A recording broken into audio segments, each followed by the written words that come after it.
ये प्रेस वार्ता जो शराब घोटाला पापी आपने किया है उस बिंदु पे तो है ही, लेकिन बहुत महत्वपूर्ण था। ये हमारी जिम्मेदारी थी कि हम मीडिया के समक्ष आएं और अपनी बात रखें, क्योंकि संजय सिंह दी एक्यूज्ड भ्रष्टाचार युक्त एक अभियुक्त एक नई काली परंपरा की शुरुआत कर रहा है। एक अभियुक्त जिसको सर्वोच्च न्यायालय ने दोष मुक्त नहीं किया है, मेरे शब्दों पे ध्यान दीजिएगा, दोष मुक्त नहीं किया है। He has not been acquitted. Neither has the court discharged him. He has only been granted bail. इस अभियुक्त को एक्विटल नहीं मिला है, इस आरोपी को डिस्चार्ज नहीं किया है न्यायालय ने। यह अभी भी एक आरोपी है, जैसे कट्टर बेईमान अरविंद केजरीवाल, कट्टर बेईमान मनीष सिसोदिया, वैसे यह भी कट्टर बेईमान आरोपी है। और सर्वोच्च न्यायालय का आदेश मैं लेके आया हूं।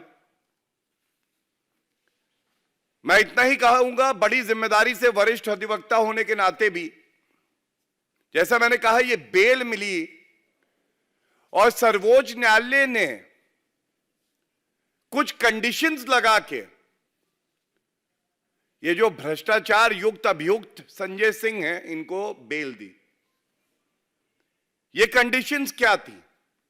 सबसे पहले तो मैं बता दूं कि जांच एजेंसी ने इन ऑल फेयरनेस ये न्यायालय पर छोड़ दिया कि वो क्या फैसला लेते हैं, क्योंकि कस्टडी की आवश्यकता आगे नहीं थी। और ये बात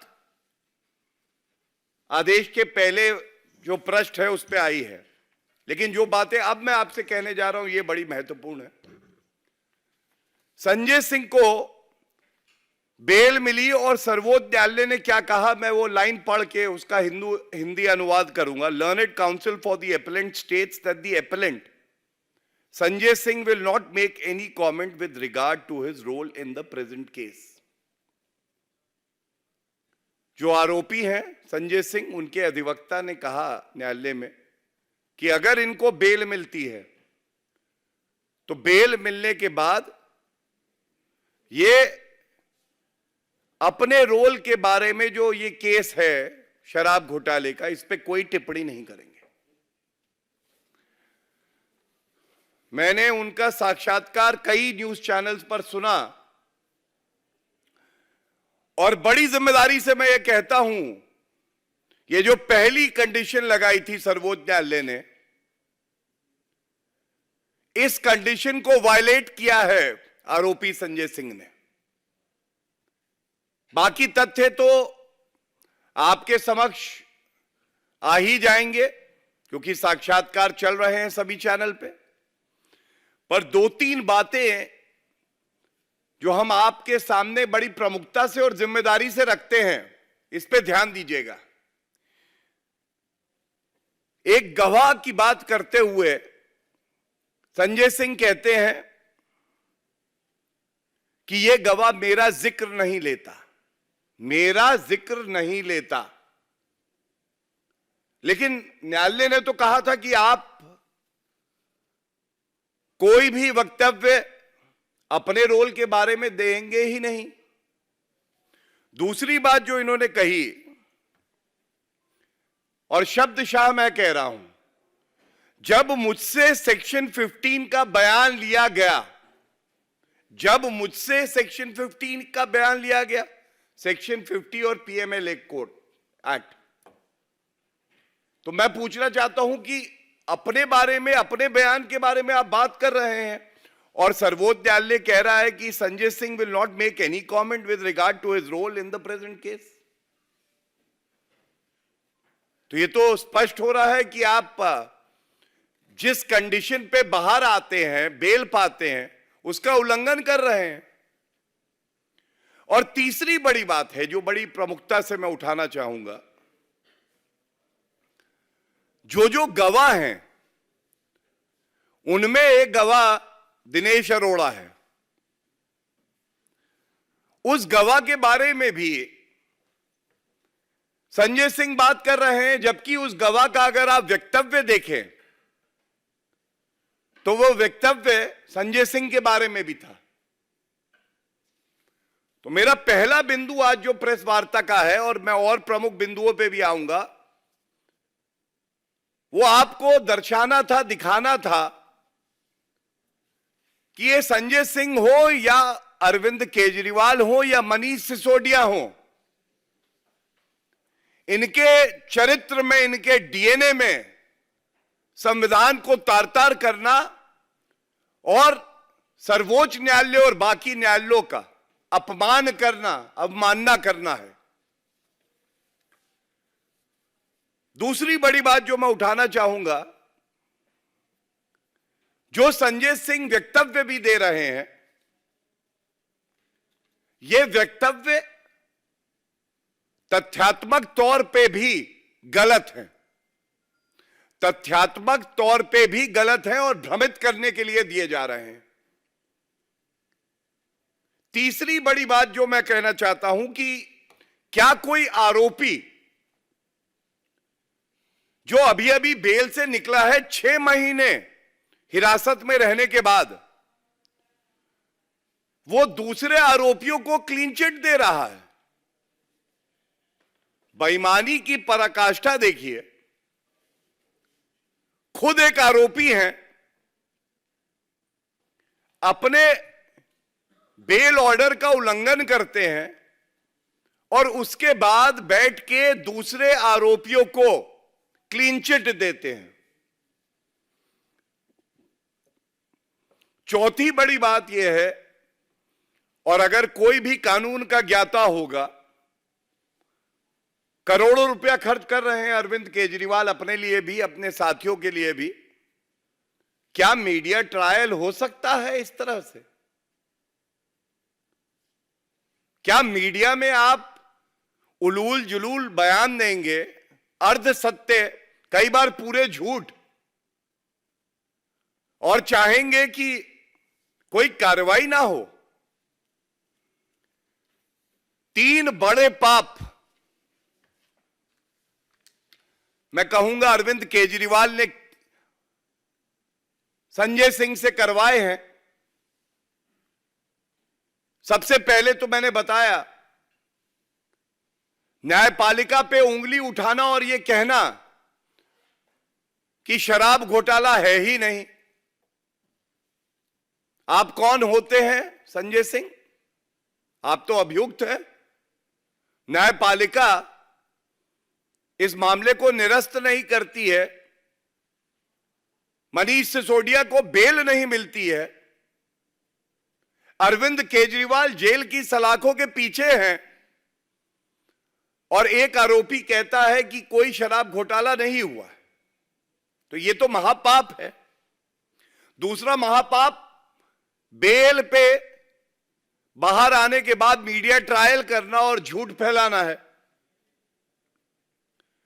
और तीसरा, जिसपे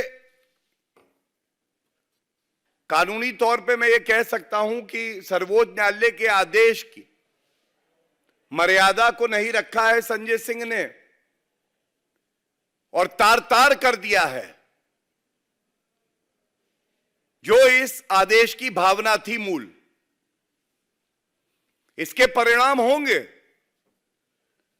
और वो परिणाम बहुत गंभीर होंगे, क्योंकि कोई भी व्यक्ति जो बेल पर बाहर आता है और उसका अधिवक्ता अंडरटेकिंग देता है कोर्ट में, अगर उसका पालन वो व्यक्ति नहीं करता है, द कॉन्सिक्वेंसेस फॉलो। इसी आदेश में एक बात मैं और कहूंगा जो संजय सिंह को चाहिए थी कि जिसका संज्ञान लें। पहली बात तो वक्तव्य ही नहीं देना चाहिए था, लेकिन इसी आदेश में यह भी लिखा है कि we also clarify that we have not made any comments on the merits of the case. What does this mean? इसका मतलब जो टूटी हुई नाव लेके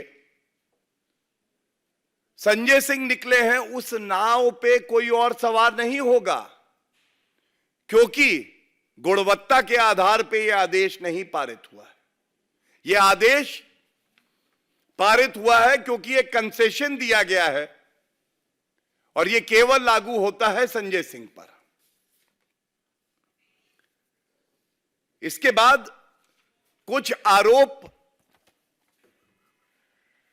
जो संजय सिंह ने अपने साक्षात्कार में लगाए हैं, उनका उत्तर देना अति आवश्यक है। एक भ्रम फैलाया जा रहा है। संजय सिंह कह रहे हैं कि कोई प्रमाण ही नहीं है, शराब घोटाला तो है ही नहीं। मैं बहुत लंबा वक्तव्य ना देते हुए कुछ बिंदु आपके समक्ष रख देता हूं। क्या क्या है? 6 चार्जशीट फाइल हुई हैं, 6, और 30 एक्यूज्ड पर्सन्स हैं, और ज्यादातर एक्यूज पर्सन्स को बेल नहीं मिली है, जिसमें मनीष सिसोदिया 20 महीने से जेल की सलाखों के पीछे हैं और सर्वोच्च न्यायालय तक ने उनकी याचिका को निरस्त किया और रिव्यू पिटीशन को डिसमिस किया। संजय सिंह कहते हैं कि कोई साक्ष्य नहीं है, तो मैं उन्हें बताऊं, साक्ष्य यह है कि ईडी ने सारा डॉक्यूमेंट्री एविडेंस फाइल किया कोर्ट में। ईमेल हैं जो घोटालेबाजों ने एक दूसरे को लिखे हैं, उनके व्हाट्सएप चैट्स हैं, उनकी वॉइस रिकॉर्डिंग्स हैं, उनके फोन्स का कॉल रिकॉर्ड है। ये जो आरोपी हैं उनकी लोकेशन है, कहां बैठ के रिश्वतखोरी करी है, कहां घोटाला हुआ है, ये लोकेशंस हैं। और इसके साथ साथ जो बैठक हुई है उनकी, उसका सारा ब्यौरा ये ईडी ने रखा है। अब आप बताइए, ये सारा प्रमाण जो मैंने आपको बताया विभिन्न कैटेगरी में ईडी न्यायालय के सामने रखती है, तो कैसे संजय सिंह कहते हैं कि कुछ भी नहीं है? इसके साथ ही एक बड़ी अहम बात आपको बताना चाहूंगा। बार बार संजय सिंह कहते हैं कि जो बयान जांच एजेंसियों द्वारा लिए गए हैं, ये डरा धमका कर दबाव में लिए गए हैं। तो मैं आपको एक बात बता दूं, ये 164 के बयान हैं। अगर आप क्रिमिनल प्रोसीजर कोड समझे तो एक बयान होता है जो पुलिस के सामने लिया जाता है, इसमें कोई एविडेंटरी वैल्यू नहीं होती है, कोरॉबरेट जरूर हो सकता है। 164 का बयान क्या है? 164 का बयान यह होता है कि व्यक्ति को मजिस्ट्रेट के सामने ले जाया जाता है। मजिस्ट्रेट कहता है कि इस व्यक्ति के अलावा कोई इस कमरे में नहीं रहेगा। उसके बाद उससे बातचीत करता है, उससे एक सवाल पूछा जाता है, क्या आपको किसी ने डराया है, धमकाया है, दबाव बनाया है, या आप अपनी मर्जी से यह बयान दे रहे हैं? और 164 का जो बयान होता है, कानून की नजरों में इसकी बहुत अहमियत होती है, क्योंकि तमाम बार ऐसा होता है कि अगर किसी व्यक्ति पे दबाव भी बनाया हो तो मजिस्ट्रेट के सामने वो कहता है कि मुझ पे दबाव है, ये बयान में नहीं देना चाहता, और वो बयान नहीं होता।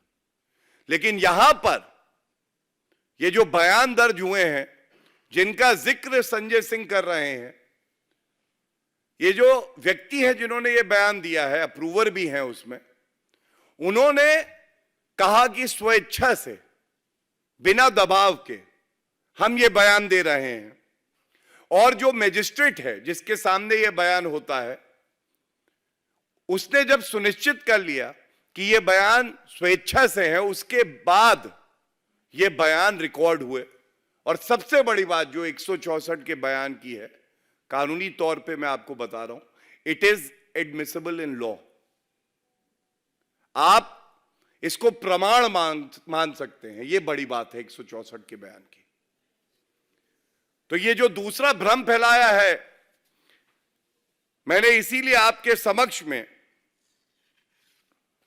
ये तथ्य रखे क्योंकि ये चाहते हैं हर जगह फैला दो रायता, क्योंकि कोई नहीं कर रहा इनकी सहायता। ये जानते हैं चोरी की है, हथकड़ी लगी है, अभी पाई पाई वसूली जाएगी। और ये सारे बिंदु जो मैंने आपके समक्ष रखे हैं, एक बात मैं बड़ी जिम्मेदारी से कहता हूं, आम आदमी पार्टी और उनके नेता कट्टर बेईमान हैं और जिस तरह से वो कानून की अनदेखी कर रहे हैं, ऐसा प्रतीत होता है कि संजय सिंह फावड़ा लेके कब्र खोदने के लिए निकले हैं और उस कब्र में वो चाहते हैं कि मैं राजनीतिक कब्र खोदूं। अरविंद केजरीवाल, मनीष सिसोदिया और संजय सिंह स्वयं तीनों अगल बगल लेटे हो। इसके बहुत गंभीर परिणाम होने वाले हैं। हमारी जिम्मेदारी थी कि एक जिम्मेदार राष्ट्रीय पार्टी होने के नाते राजनीतिक पहलू, नैतिक पहलू और विधिक पहलू आपके समक्ष रखें। और अब आगे आगे देखिए होता है क्या। धन्यवाद। कोई प्रश्न हो तो जरूर। देखिए, हर किसी की एक भूमिका होती है और जो क्रिमिनल केस होता है वो जांच एजेंसी और जो अभियुक्त होते हैं उनके बीच में होता है। तो जो जांच एजेंसियां हैं वो अपना कार्य करेंगी, लेकिन एक पहलू बड़ा महत्वपूर्ण है, वो है न्यायालय का। न्यायालय ने आपको बेल दी और आप उस बेल को, जो कंडीशंस हैं, वायलेट करते हैं तो न्यायालय स्यो मोटो भी हस्तक्षेप हो सकता है, करे। मैं इस पे कोई टिप्पणी इसलिए नहीं करना चाहता क्योंकि ये बहुत ही संवेदनशील मामला है, बहुत ही गंभीर मामला है। लेकिन जितना मुझे तजुर्बा है कानून का, मैं एक बात जरूर कह सकता हूं, इससे ज्यादा गंभीर कुछ नहीं हो सकता है कि एक आरोपी न्यायालय के आदेश का उल्लंघन करे, एक मीडिया ट्रायल करे, दो अभियुक्त हो के दूसरे अभियुक्तों को क्लीन चिट दे। तो ये जो महापाप किए हैं, इसका कुछ ना कुछ परिणाम जरूर होगा।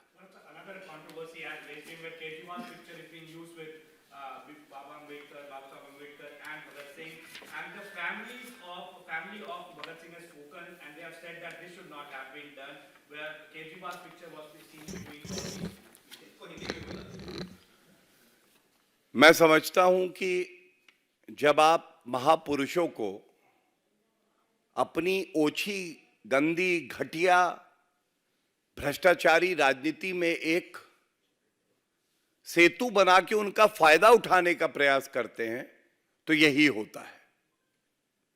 और जनता तो ये कह रही है कि केजरीवाल की तस्वीर अगर किसी के साथ होनी चाहिए तो जो सबसे बड़े भ्रष्टाचारी हों उनके साथ होनी चाहिए, और उनका गुरु कोई होगा तो वो भी अरविंद केजरीवाल होगा। उन्होंने अपने गुरु अन्ना हजारे जी को नहीं छोड़ा। वो सरदार पटेल जो महापुरुष रहे, भगत सिंह जी, डॉक्टर अंबेडकर, इनका नाम लेके अपनी राजनीति को आगे बढ़ा रहे हैं। ये दुखद है, चिंताजनक है और जनता में इसका बहुत आक्रोश है। One by one. सीपीएम का मैंने प्रश्न उठाया था, उन्होंने कहा था कि पीएमएलए और ये जो यूपीए कानून है उसको रिव्यू करेंगे अगर सत्ता में आएंगे, इनका जो गठबंधन है। और जब ये लोग सत्ता में इसका समर्थन किया था, जो भ्रष्टाचार के खिलाफ लड़ाई उसको रिव्यू क्यों करना चाहते हैं? हमेशा से भारतीय जनता पार्टी ये कहती है, स्वयं आदरणीय प्रधानमंत्री श्री नरेंद्र मोदी जी ने कल एक रैली में कहा, तीसरी बार भी देश के प्रधानमंत्री श्री नरेंद्र मोदी जी ही बनेंगे। भ्रष्टाचार के खिलाफ जो लड़ाई है ये और पुरजोर तरीके से लड़ी जाएगी। और इसीलिए जो भ्रष्टाचारियों का एक ठगबंधन है, ये डरा हुआ है, कांप रहा है। ना इनकी आने वाली हैं सीटें, ना ये कोई कार्य करना चाहते हैं। ये केवल वक्तव्य के महारथी हैं और परिणाम आने दीजिए। जनता नरेंद्र मोदी जी को आशीर्वाद दे रही है और भ्रष्टाचार को समाप्त करना ही हमारी प्रतिबद्धता है, हमारा लक्ष्य है। गौरव जी, कांग्रेस ने मैनिफेस्टो में 2 बातें बोली। एक तो ये कि जो लोग टर्नकोट्स हो गए, जो बीजेपी चले गए, जिनके केसेस बंद हो गए, जब कांग्रेस सरकार में आएगी उनके केसेस दोबारा खोलेंगे। तो आपको लगता है ओपन थ्रेट है कांग्रेस का बीजेपी को? और दूसरा, उन्होंने कहा इलेक्टोरल बॉन्ड्स का जितनी भी स्कीमों को खारिज किया गया उसको वो रिवाइव करना। देखिए, कांग्रेस का मैनिफेस्टो अगर आप देखें तो ऐसा लग रहा है कि या तो जॉर्ज सोरोस के ऑफिस में बना है या कैम्ब्रिज एनालिटिका ने बना के भेज दिया और वो लोग पढ़ भी नहीं पाए उसे। मैं इतना ही कहूंगा, जो मुद्दे हैं जिस पे आपने भारतीय जनता पार्टी का विरोध किया, कम समय में थोड़ा अध्ययन मैंने किया।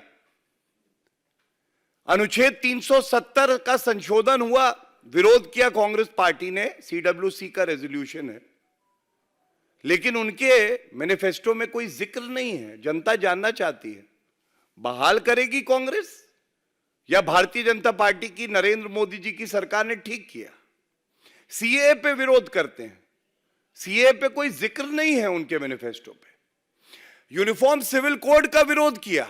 यह सवाल पूछता हूं इस मंच से, यूनिफॉर्म सिविल कोड पे क्या मत है कांग्रेस पार्टी का? जनता जानना चाहती है। ट्रिपल तलाक एक अपराध बना, कांग्रेस ने बहुत वोट बैंक की राजनीति करने के लिए विरोध किया, लेकिन अपने मैनिफेस्टो में तो कुछ कहा ही नहीं। ये जो महाठग है ना कांग्रेस पार्टी, इनका चरित्र, इनका डीएनए ही यही है। ये एक कंफ्यूज्ड पार्टी है, एक केओटिक नेता द्वारा जो चलाई जा रही है।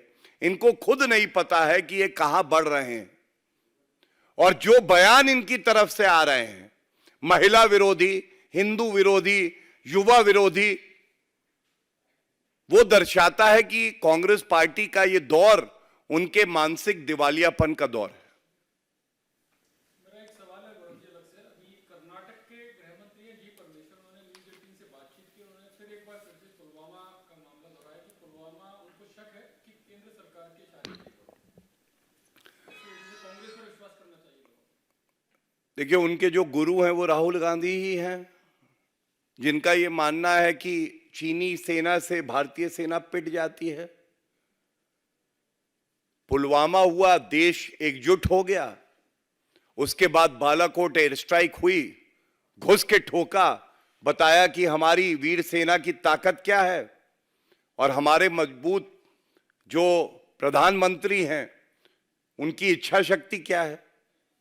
दूसरी तरफ ये जहरीली सोच जो देश को बांट रही है और राष्ट्रीय सुरक्षा के मुद्दों पर भी ये भारत की जनता, भारत की सेना और भारत की सरकार के साथ खड़ी नहीं हो पाती है। मैं यही कहूंगा, इससे ज्यादा दुर्भाग्यपूर्ण कुछ नहीं हो सकता।